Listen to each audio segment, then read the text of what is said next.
what should we do about energy? It's a pleasure having Tom Kirkman.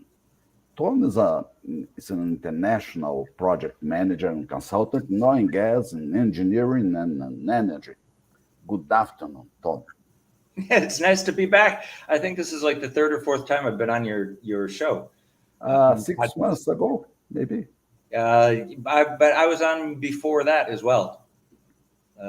I'm losing track.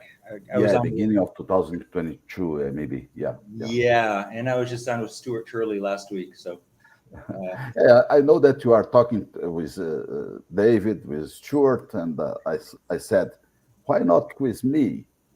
Let me invite Tom. All you have to do is ask. That's a good. Tom, let me start, please, with a question of difference. If we could separate the USA from the EU and the rest of the world, other parts of the world, South America, Asia, is there a specific configuration for investments in energy for each one, or are all the same? What's your vision for the differences? Well, the U.S., the current federal government in the United States is hell-bent on shutting down domestic oil and gas, with very few exceptions. Biden campaigned on it. The White House is all for it. The Department of Energy has gone completely woke in the last couple of years. So if you actually pay attention to what the Department of Energy put out on their website about 3 years ago, praising oil and gas, saying it's a necessary and vital part of the United States economy and energy and everything. And we're now gone into the whole climate panic nonsense, which if you look at my LinkedIn headline, I've changed it. It used to be, it's like the usual LinkedIn stuff of, I'm a PMO consultant and experienced project manager. And it's like, no, I'm poking fun of this. I'd say I've got a PhD in climate Armageddon panic worrying. It's just, there we go. Yeah, PhD in climate panic. So, and I've been yelling about oil and gas for a decade. And I'm just like, it seems like I'm talking to a brick wall. The governments are not paying attention. The investments in domestic oil and gas in the US, it's not a good place to invest for oil and gas in the United States. Other parts of the world, yes, but the government is trying to do everything possible to penalize domestic oil and gas production in the US and giving all sorts of incentives to other forms of energy and all sorts of subsidies. The Inflation Reduction Act is basically trying to replace hydrocarbons and nuclear with wind and solar. And that's just one, it's not possible. And two, it's going to cause a lot of pain. So you can't really replace in the United States reliable, high density energy, such as nuclear, such as oil, gas, and coal. Not that I'm a huge fan of coal, but it keeps the lights on. And replacing those reliable, high density energy with unreliable, intermittent, low density energy, which comes from primarily wind and solar. I have no issue with hydropower, really. It's massively damaging to the environment initially when the dams are built. I mean, look at what happened in China with Three Gorges and how many people got displaced.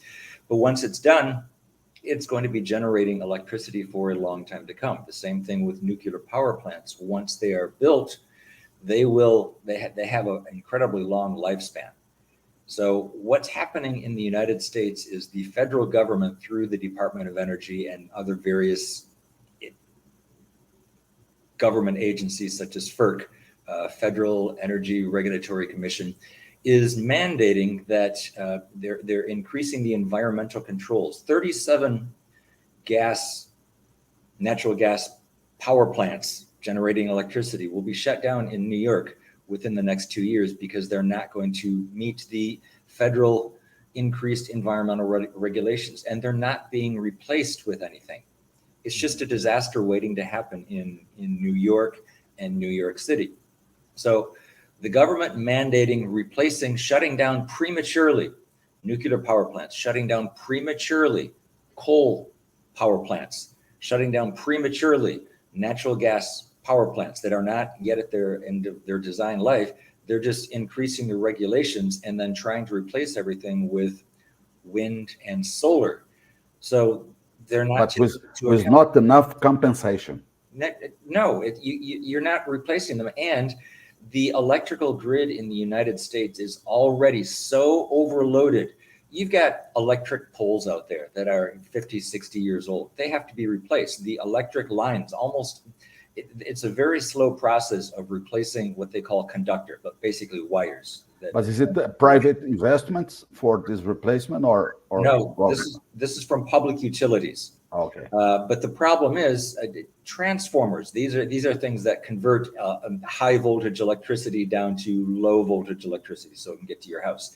So I mean, you can have a 345 electrical line, and you certainly don't want 200 or 345 kilovolts in your house. You get 200 volts, or in the I think it's 212. I can't remember what it is in the US. 110. Yeah, in the EU it's 220. In the US it's 110. So you've got to have these devices that step down the power to be distributed.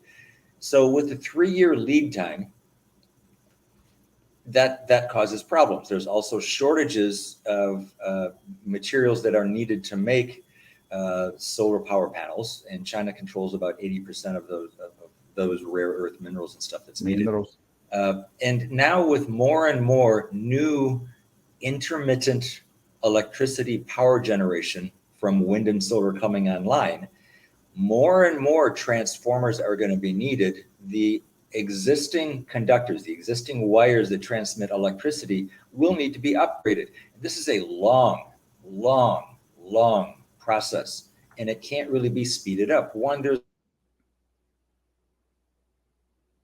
in a year how to change out electrical poles and change out electrical conductors and build electrical substations.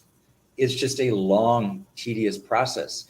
So FERC in the United States, it was FERC, is now mandating, Chuck Schumer, he's coming up with a bill trying to force FERC to allow faster permitting for wind and solar power projects. But the thing is, if you've got a 3-year lead time for transformers and years lead time for other heavy duty mechanical parts, it doesn't matter how fast you approve the permits.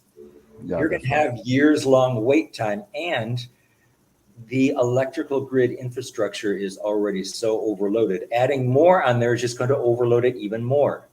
But the increasing of the use of EVs is something that are making difference. Oh, yeah. So when you try and electrify everything, I mean, to me, it's much more efficient to use natural gas or propane to heat your home in cold weather rather than burning natural gas to generate steam, to move a turbine, to generate electricity, transmitting the electricity, which has loss, in the lines. It's just easier to use natural gas directly. It's much more efficient. This is not difficult to understand. Coal is a little bit different, but these power plants can be turned on and adjusted pretty much at will, very, very quickly. Wind and solar are intermittent and you can't control it. So when the sun is on the other side of the earth, actually it's the earth is on the other side of the sun, and it's night, you're not going to be generating an electricity. So when people with EVs come home at night during the summer, at some point soon, they're probably going to have to make a choice. Do they want air conditioning or do they want to charge their EV? You can't have both because most of the existing houses don't have the capacity built in to take that amount of electricity going. It's the double of the normal electricity. So EVs and the air conditioning at the same time. It's The problem is shutting down prematurely these hydrocarbon plants and shutting down prematurely nuclear power plants and hoping to replace them or demanding that they be replaced with all sorts of new wind and solar projects. But electric utility companies, it takes years to hook these things into the grid. Years. So FERC coming up with penalties that Chuck Schumer, I think it was, wants to have FERC penalize electric utility companies for taking so long to get these new wind and solar power projects in. Well, you can build a solar power farm in, a matter of half a year or whatever, but building a substation takes years because there's federal requirements for safety reasons. You can't just design and build and acquire the land for a brand new substation, electrical substation, in a year. You're talking several years from the planning and design stages. Takes more time than, You can't bypass the safety mechanisms and all the designs that go into it and the long lead times for these heavy duty, very specialized electrical things, such as transformers, such as circuit breakers. Lines. Yes. And then we're going to have to add in, not only adding in new electrical transmission and distribution lines, but also upgrading the existing old creaky lines that are 40, 50, 60 years old. So for example, if you've got a 69 kilovolt transmission line, well, it probably makes sense for electric utility companies to upgrade those to about double, to 138, or whatever the exact voltage is. Because more and more people are using electricity at basically under the demand of the federal government. They don't want people to be burning natural gas to heat their houses. They don't want people using natural gas for stoves. They want everything to be electricity. They want all the cars to go electric. Well, we're on the second day in a row in the U.S. East area for warnings by the largest electricity distribution provider in the United States, saying they're nearing their absolute capacity. So if the temperature continues to go up, we will see rolling power blackouts because the demand for electricity will exceed the electrical generation capacity which we currently have. And this trend will accelerate and in the EU as well. And with no contingencies, of course. Well, the EU has an excuse. They've lost a lot of their natural gas supply from Russia with Nord Stream going kaboom. So they have an excuse. But the U.S. is blocking new natural gas pipelines. I mean, New York State, a few of the East Coast states have been blocking natural gas pipelines and oil pipelines for decades because of the worry about environment. Well, that's fine. So don't complain if you get power blackouts during the summer and during the winter. So when the electricity increase the risk, yep, of course. But only to remember, in Brazil we have 220 and 110. What I suppose the same in the United States. The United States is basically 110. 110. Yeah, basically Brazil is the same. But let me ask you, you have a huge experience in Asia and you live out offshore. So in Asia and Europe is totally different from the situation of Why? Well, Europe is also trying to go down the path of electrifying everything. Asia is not. They're doing lip service, but I mean, China just backed out. They said they are not going to play any climate change games. They are not going to reduce their hydrocarbons. They're putting on a show of putting in some solar plants, but that's just to appease people. They are massively getting oil and natural gas and LNG contracts from around the world. They're securing reliable energy supplies, while the Western world, for the most part, led by the US, to a lesser extent Canada, and very much so some of the more important or more prosperous states in the European Union, they're going down the energy suicide path. They are shutting down reliable power and replacing it with unreliable power without having increase the electrical grid transmission and distribution capabilities. That's going to be a hard lesson for people to learn. It's going to be painful. I believe the EU will find out this lesson faster than the United States. I can't speak on behalf of South America because honestly, that's one of the places that I haven't really dealt with too much before. But just think, do the math. You don't have to be a scientist or an expert. If you're replacing, let's take it this way. Let's replace natural gas with hydrogen. It's not going to work ever. It's never going to be economically feasible.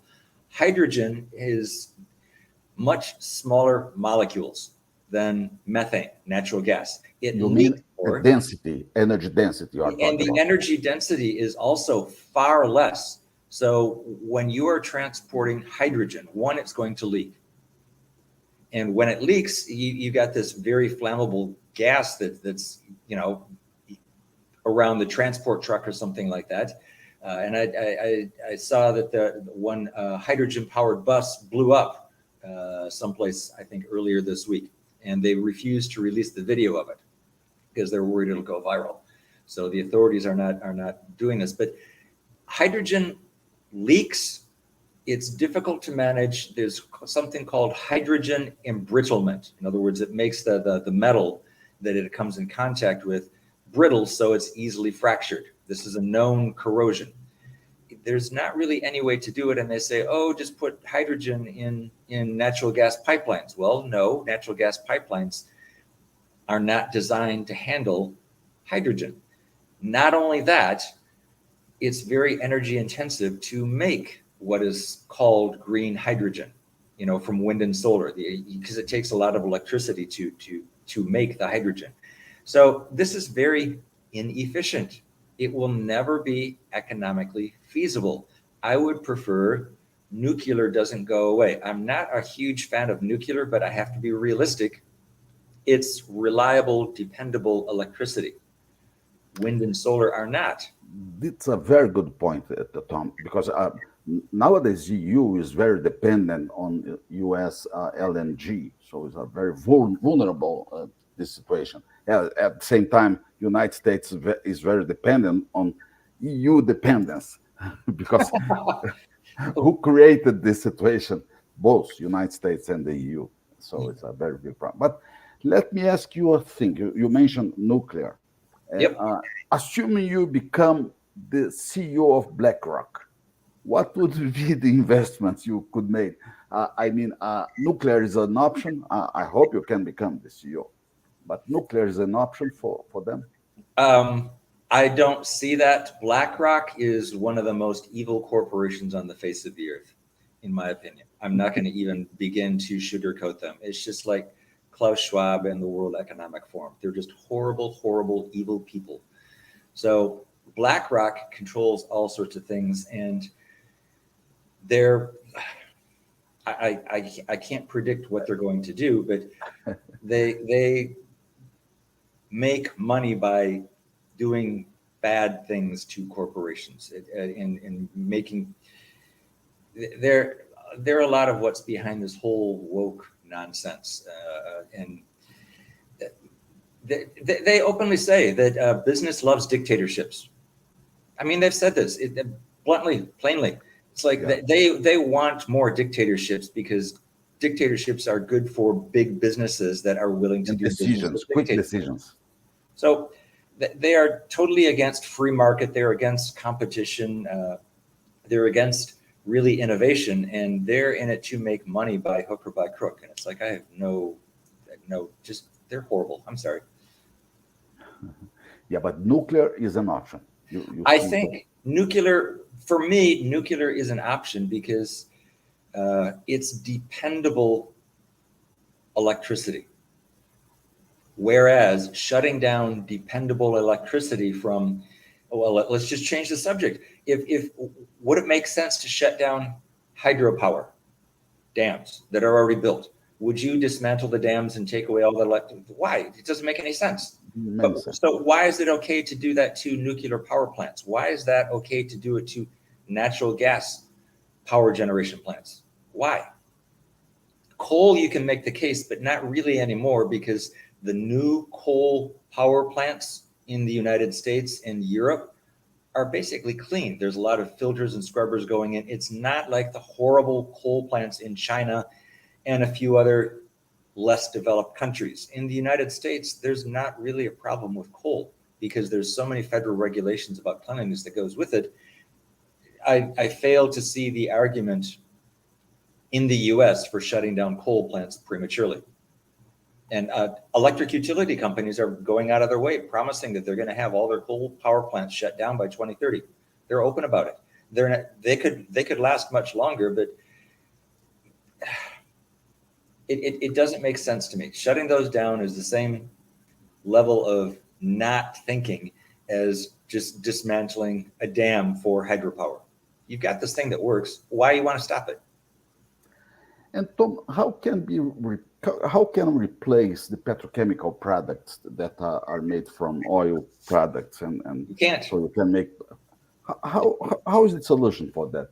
There isn't. The hydrocarbons are unique. So modern civilization runs on hydrocarbons. That's oil, natural gas, and coal. This is what this is what propelled us from being, from a wood burning, culture or in burning whale oil, 150 years ago, to using oil, natural gas, and coal to power our civilization. So people have this idea that you can simply just wave a magic wand, shut down all of the oil and natural gas and coal, and replace it all with intermittent sources of electricity that is basically not really storable. Yeah, you can make these huge, expensive batteries that Tesla is so famous for, but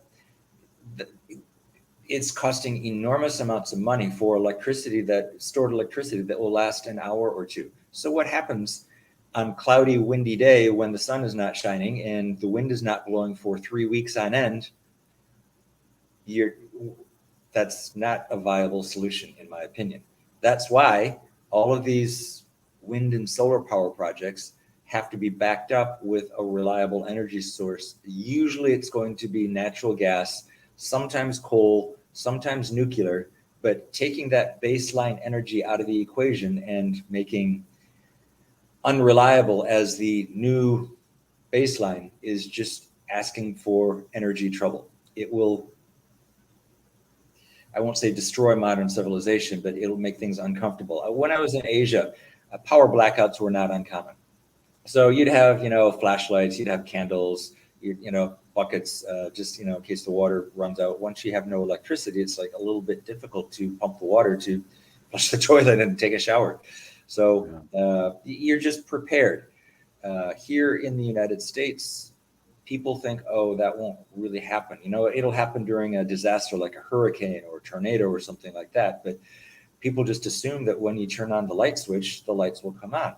Well, 2 days in a row now, the largest PJM is, I think they're called, the largest electricity distribution provider in the United States is saying we're almost at maximum capacity.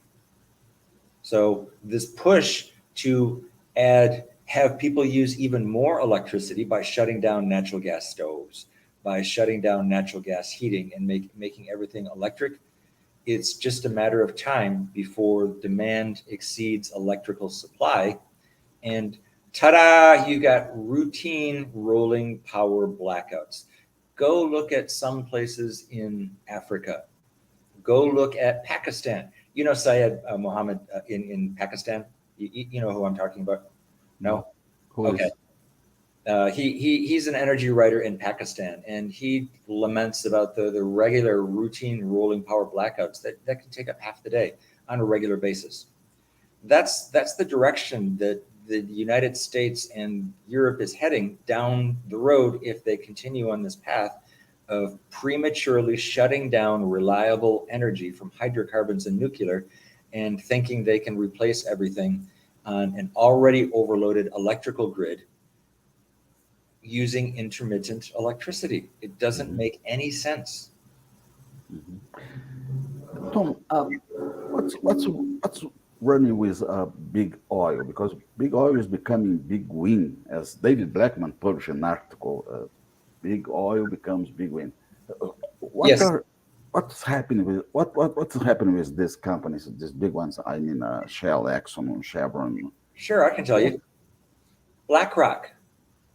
BlackRock is forcing this ESG movement in environmental governance and social, I don't know, that you know what I'm talking about. And so there's a score that comes with ESG for large corp for these companies to stay in business and have shareholders invest in their companies. They have to have an ESG score. So they are willingly losing money on these wind and solar power projects, knowing that if they don't take on these money losing projects, their ESG score will collapse. Banks won't lend money to them anymore for their mega projects, and it will be bad for the whole company. So this is what I was talking about earlier. BlackRock is horrible. They're driving this whole But nonsense. who is paying? Who is paying for that?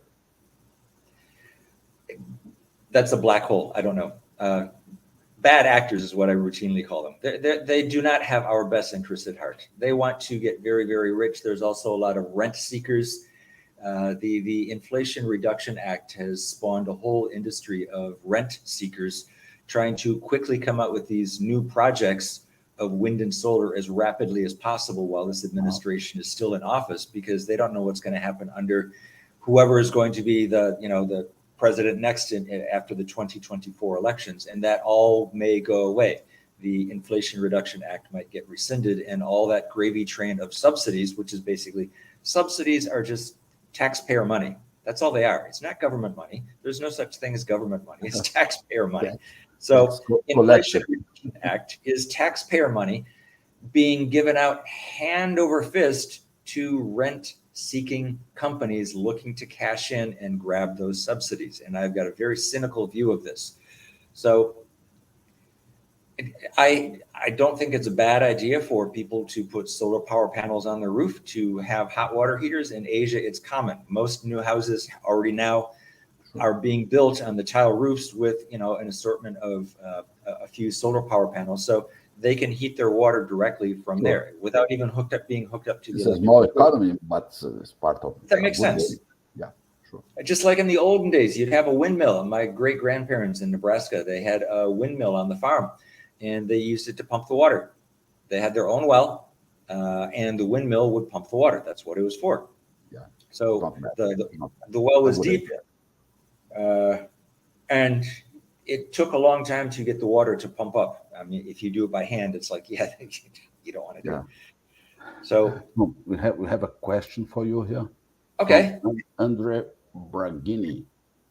The real problem about energy is that the oil reserves of European countries are running out because of that. In order to depend on the countries, the European Union is pushing the agenda of changing the energy matrix for oil and electricity. I understand that. I understand that logic. What's happened is currently the EU has mostly replaced piped natural gas from Russia with liquefied natural gas from the US and Qatar and a few other places, but primarily the US. The US is the most important bang up job in selling LNG to.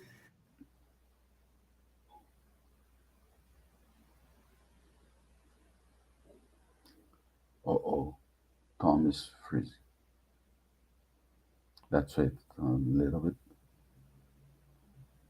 Tom, can you hear me? We're back. Yeah, back. Yeah, okay. Please continue. So the EU has changed dependency from Russian piped natural gas to US imported liquefied natural gas from far overseas, and also Qatar, which is just a stopgap measure. The thing is, I don't view the world as running out of oil or natural gas anytime soon. I tend to view natural gas, methane, as a renewable resource. So when you eat beans, you generate methane. That's what your farts are. So there's no danger of the world running out of natural gas anytime soon. Oil, it may be getting harder and harder to find, but I don't believe we're going to run out of it in the next 100, 200 years. I just don't. It may get more difficult to get, but there's no shortage of it. So trying to replace oil in the EU with electricity, with the restraints that are currently in place of the electrical grid is overloaded, just like the US is. It's old, it's creaky, it's not interconnected very.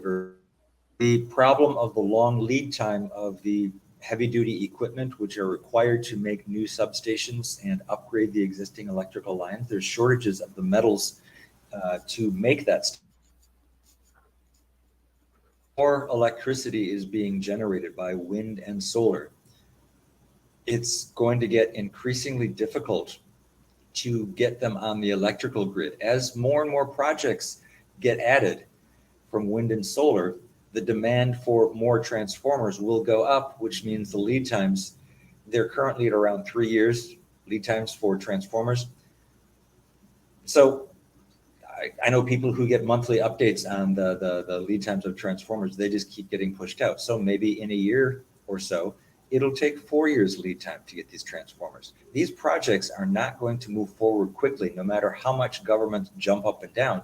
They are not paying attention to the nuts and bolts of project management, of actually getting these projects made, hooked up to the grid, and in service. It won't happen overnight. Throwing money at it won't help. All that's going to happen with these subsidies is you will get more and more brand new rent-seeking companies looking to cash in on the subsidies and get a bunch of projects done without really knowing what needs to be done, what's involved. They're just looking to make a buck. And Tom, do you believe that Nord Stream can be recovered and compressed again to Europe? I don't see Russia would ever do that, because it'll just get blown up again. What's the point? Once bitten, it's like, it doesn't make any sense. Now that it's been shown how easy it is to be done, I had a discussion with Stuart Turlick a couple months ago. It's like, look, I expect there's going to be more and more pipelines being blown up by environmental activists. There was actually a movie in the United States is called How to Blow Up a Pipeline, and it's like they're openly telling people to blow this stuff up because climate change is bad, and it's like, oil is evil, and it's like people just don't understand how difficult their life would be without oil and without natural gas. Yeah, no chance to live without that. No, so clearly I'm biased, and I make no bones about hiding it either. It's like I write about it. I've been writing about it for 10 years. I have very strong opinions about it, but I have yet to have anybody convince me that you can 100% replace oil and gas and coal and nuclear with wind and solar. But that is the stated goals of some of these far. It's a dream views. That cannot be real. Yeah. No, it won't happen. They can talk about it. Right now, the European Union is waking up, because it turns out to meet their current goals for 2030, they can't even come up with 20% of the money that they need. It's not going to happen. People are not, once taxpayers realize how much they're going to have to be taxed in order to even attempt to do this stuff, they're going to rebel. Governments will be overthrown. Governments will be unelected. That new governments will come in. Look what happened in the Netherlands with the farmers. The government tried to shut down the farms, which is just insane. And the farmers, won the elections. It's like, enough is enough. People stood by them, seeing how stupid this is. So I saw on LinkedIn today, who is the former prime minister? Tony Blair. He's basically saying it doesn't matter. Don't put a lot of time and energy in the UK to combat climate change, because we won't make a difference so long as China and other countries around the world are polluting like crazy. Our change will be very expensive, and it won't make any difference whatsoever. So the people are starting to wake up and go, when the price tag hits and when the economy goes down the drain, trying to finance all these pipe dreams, people are just going to go, nah, no thanks. Yeah. Tom, going to the conclusions, what Okay. a person could do. I mean, you mentioned governments, private investments, and Tom as a person in terms of energy. Most people can't do much of anything. They can try and vote, but most of the voting is like kind of pointless, as we've seen from some recent elections. They can put pressure on these companies such as BlackRock that are pushing for ESG, which is causing the price of everything to go up. When you add all these environmental restrictions on, pointless. And the US and Canada are some of the cleanest power producing countries in the world, and they just keep taxing it to death. And it's like, there's CO2 emissions are not a problem in Canada and the United States. Methane emissions, they've been dropping dramatically for the last 15, 20 years. So unelect people, elect different people. That's the solution for a person. Elect, vote, good votes. Yes. Yeah, there is a question from SRB, is a frequent participant of our lives. The EU had better start developing its own energy resource along with nuclear. But they won't because of environmental restrictions, which is the same thing as the US environmental restrictions. Trying to build a new factory in the United States is difficult, and trying to develop new energy sources in the EU, they've banned fracking, basically. Yeah. So they don't want to mine for their own coal, although it was amusing. A couple months ago, a wind farm was shut down so they could mine the coal that was underneath the wind farm. I think David Blackman wrote about it. That's kind of amusing to me. So the EU is their regulations. I would openly call it socialist regulations. The collectivism is preventing nations from developing their own secure energy supplies through environmental regulations, and this whole climate panic thing is driving that. But so they are importing from other parts of the world, so they are promoting these problems outside. Yes, countries. Both the EU and the US are doing it, but for the most part, most of Asia is not buying it, and even Africa is now starting to resist. So African countries are waking up. You know, the Western countries are telling them, don't develop your oil resources, don't develop your natural gas resources, use wind and solar, and they're finding out it's not working. Yeah. So they're starting to push back. So Asia's not fooled. Africa is waking up. The EU has gone totally delusional for the most part. So has most of the EU governments. I'm not talking people, but even here in the US, a lot of people actually believe, yes, we can just change out oil and gas with wind and solar and everything is going to be fine. And no, that's the government being complicit. That's the mainstream media pushing an agenda, and that's BlackRock coming up with ESG and forcing companies to invest in these money losing. I mean, offshore wind is never going to make money. It's always been a massive money losing proposition. It will never make money. One of the largest offshore wind projects in the world, I forget where, was recently shut down because the costs had increased by 40%, and the CEO of the company said, we can't do this. So another comment from Andre. Apocalyptic is a name that you love, huh? Yep. Burn of 42 million tires. If you could read here, it's very small for me. Yes, I actually watched that video this morning on YouTube. It was Kuwait and burning those tires, and the toxic smoke that could be seen from satellites and tires when they burn. It's huge black. It's hugely polluting. So again, it's a valid point. It's only the Western world that has these crazy ideas about, you know, saving the environment, where the rest of the world really doesn't care. Yeah. It's unbalanced. This it's not working.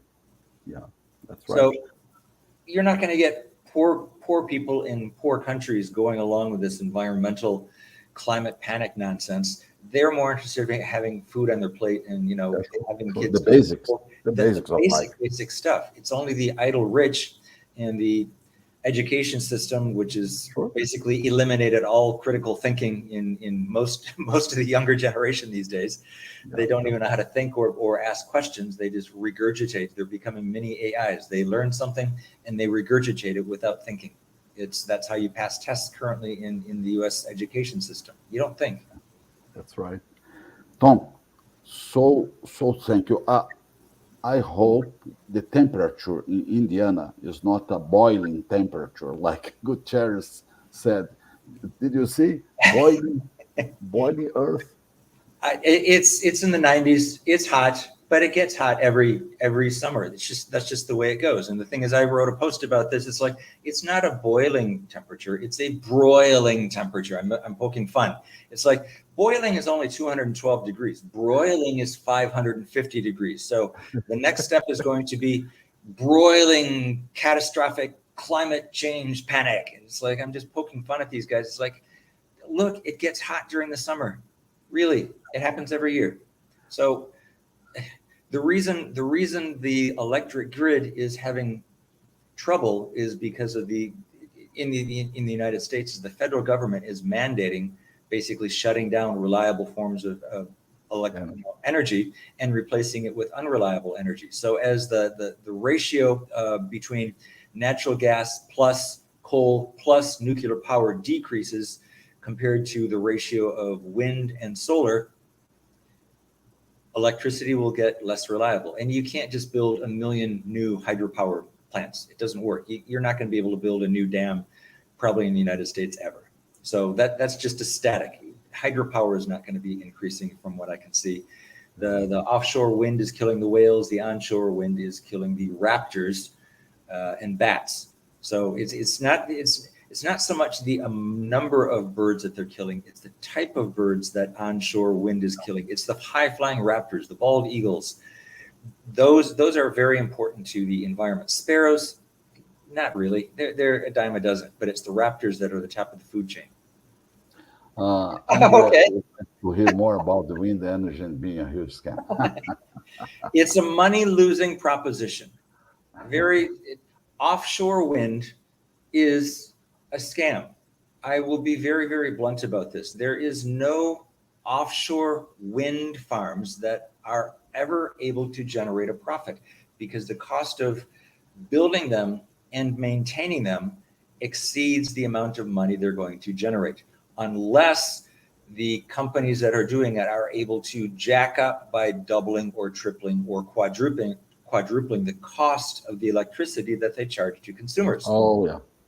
They can do that. Governments will let them, but the consumers will rebel. And, that's another thing that'll wake people up. Not only rolling power blackouts, which rolling power blackouts are controlled brownouts, controlled blackouts by the electric utilities to prevent everyone from losing power. So there's certain businesses and households that will get shut down first.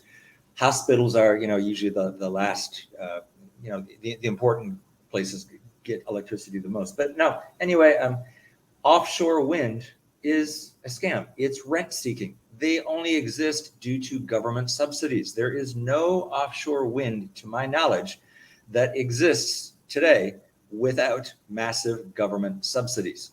Take those subsidies away, these things would never be built. And even with the subsidies, they're still losing money. You don't have to believe me. That's what the internet is for. Go search around for yourself. Just because I say it doesn't mean it's true. And I ask people all the time, question everybody, question everything, question me. It's like, if it doesn't make sense, yes, something's probably wrong. Just keep asking questions. And when people tell you to stop asking questions, be very, very scared. So do yourself a favor and just Google offshore wind and then costs. Profits. Try that, see how it comes up. And anyone that says they're making a profit from offshore wind is lying. Yeah, Andre is not happy with this point, I suppose. You can just find me on LinkedIn. I can share here, no problem. Yeah, there we go. Here's this Tom. So, and then my suggestion, if you want to find out more about offshore wind, I've basically said in a nutshell my viewpoints on it, but try doing internet searches. I would suggest not using Google. Google is horrible. Try using DuckDuckGo or something like that. Don't use Microsoft Edge. Try and use a browser that's a little bit more suitable for asking questions. Yeah, LinkedIn is Tom Kirkman altogether. Tom, it was a pleasure having you here today. Fun chatting with you again today. Thank you so much. Okay. Have an excellent day without temperature, high temperature. We're all going to melt before then. Okay. Okay, thanks. Have a good one. Bye-bye. Bye-bye.